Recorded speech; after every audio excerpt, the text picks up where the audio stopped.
Hi, my name is Arlen Peebles with the Illinois Principals Association, and today we're sitting down with Karen Wagner to talk about her latest Ed Leaders Network course, Leadership at Work Part 2. This follows up on a previous course. Tell us a little bit about Course 1, what they learned. So Leadership at Work Part 1 was the introduction to understanding the DISC model of human behavior, the traits and characteristics that we have not only in our personality, but the observable traits and characteristics we may see in others.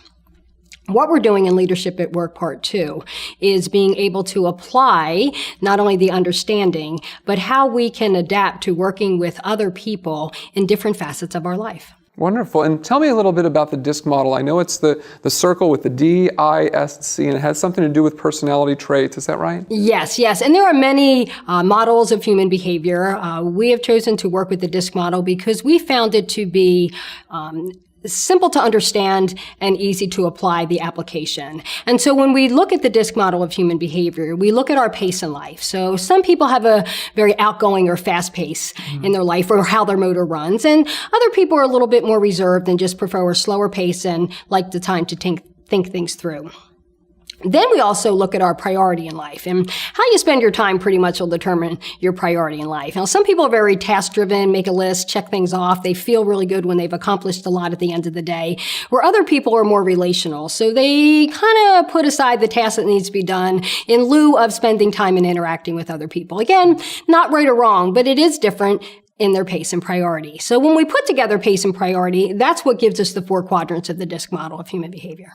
And why is this DISC model effective, do you think? I find that the DISC model has been effective personally and professionally because it helps me to understand myself and the internal motives and drives as to why I do and interact the way I do. But it also helps me to understand that there are other people who see life through a different lens and that my way isn't always the right way, that they have a different perspective than I do. So how can I value and appreciate their vision in life and find a way to better collaborate for effective leadership, bringing us together and finding our strengths so that we can move forward.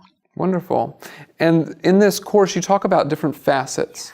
Tell me about how those come into play. Yeah, so the facets of life were very helpful to me to try and get a gauge on how to balance my life. So the facets of life will include things like our industry, how we do and interact with others at work. And then we also have our relationships, how we interact and why we relate and communicate and collaborate with other people. But we also look at things that find a balance in our life. So what I found about the 6 facets of life is that I may feel as though I'm doing well naturally because how I'm wired in various facets of life. But then there's others that tend to be, I want to call my blind spots or my weaknesses.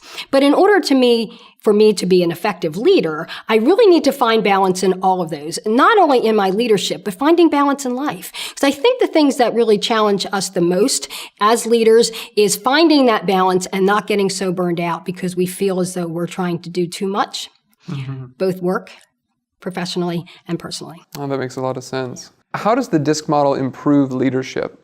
The DISC model improves leadership by helping you to understand yourself. But it also gives you the awareness of how others may perceive you. So sometimes when we're leading, we are going in a direction with an agenda of our personal style. But, we're working with teams and there are different personalities and perceptions on those teams as well. And if we don't find a way to understand and connect with those personalities on our team, we may have low morale. Our culture and our climate may be low.